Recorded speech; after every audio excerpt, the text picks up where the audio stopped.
Good afternoon. My name is Tayler Lozier, and this is my sell-side report on the 5 companies in the alcoholic beverage industry. Those 5 companies include Craft Brew Alliance, Boston Beer Company, Constellation Brands Incorporated, and Molson Coors Brewing Company. And mainly today I'll be looking mostly at Molson Coors Brewing Company. And so a little bit of information and background on Molson Coors. They manufacture and sell beer and other beverage products. Some of the products they sell include Coors Light, Miller Lite, Blue Moon, and they also brew and distribute various brands such as Heineken and Newcastle Brown Ale. In 2005, Molson Coors had a merger that consisted of Molson of Canada and Coors of the US, which makes it today Molson Coors. And that merger in 2005 made it the 7th largest brewer by volume. Molson Coors went public and traded stock under the symbol TAP. They currently employ over 17,000 people. In 2016, they had an even larger merger that took place when one of the biggest beer distributors and brewers, Anheuser-Busch InBev and SABMiller, merged with Molson Coors. This was all accomplished when SABMiller agreed to get rid of the Miller brands by selling its share in Miller Coors to Molson Coors. These acquisitions and mergers show that management is actively trying to seek improvement for the growth of the company. We can see by the 5-year stock performance that they have been pretty steady for the most part. Their S&P 52-week change is a positive 5.72%. And so looking at the whole index entirely, they're doing pretty, they're positive and they're doing pretty well. Also, their price-to-book ratio is right at 1.1, which is very good, and we want it at 1. So that means that they're still reporting earnings and their future is looking bright. Now moving on to the analysis part.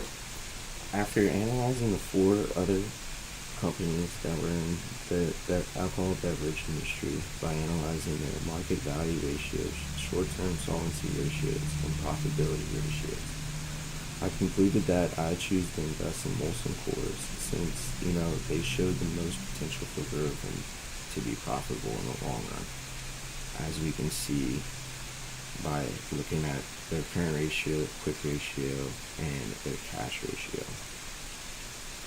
While Boston Beer Company was a front runner with Molson Coors due to their ability to turn over inventory and ability to liquidate assets if they ever needed to, Molson Coors just seemed to be better to me because they had a lot more history in dealing with ups and downs in the market.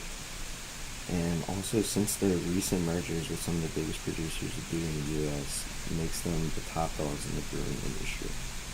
Now, looking at their current ratio, Molson Coors has one of the lowest over 12 months of 0.52, and comparing that to others make Coors not look too strong, but it still means they can pay their liabilities. Looking at the cash ratios, Coors has some of the lowest for the past 5 years, meaning they haven't had too much cash they're sitting on, and they're able to convert it if they needed to very easily.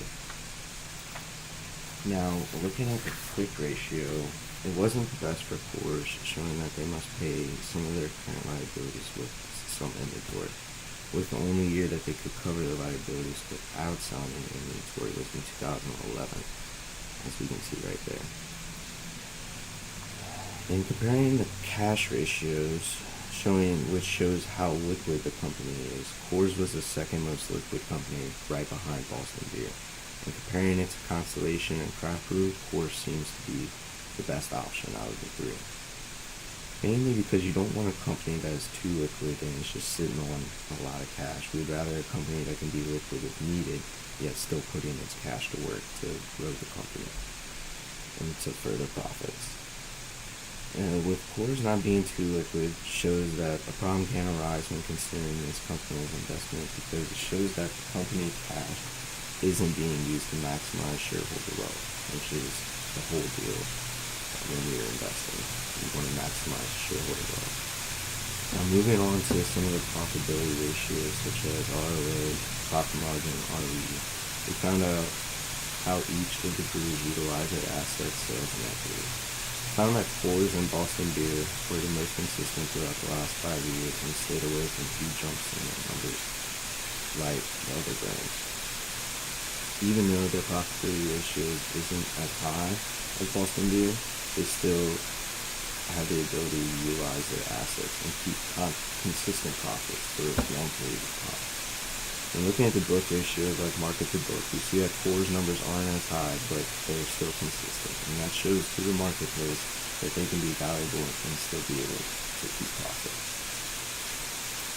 On to the shareholder analysis. According to Yahoo Finance, Coors is still considered to be a stock worth investing in. It's not at a strong buy, and it's just right at a buy, but it's still a good time to buy the stock because you're still paying dividends, and the dividends have been increasing over the years.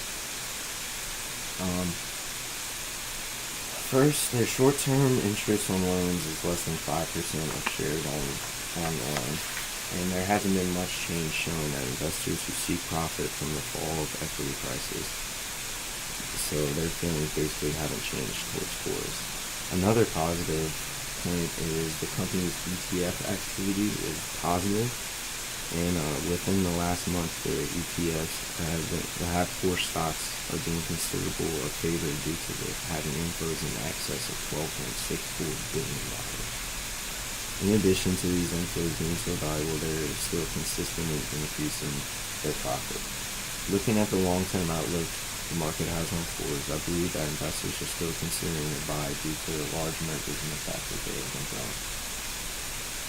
In conclusion, the Coors family of brewers shows that they are very strong and have a history of growing some of the most popular beers across North America and Canada, leading them to be one of the biggest and most successful brewers to date.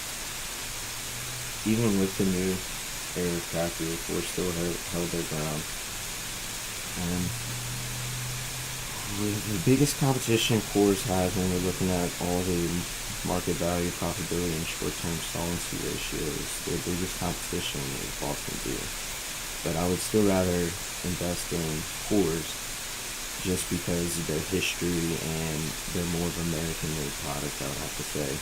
And just because they seem to be able to stay consistent through the troubling times of the market, and they're still bringing profits to their investors.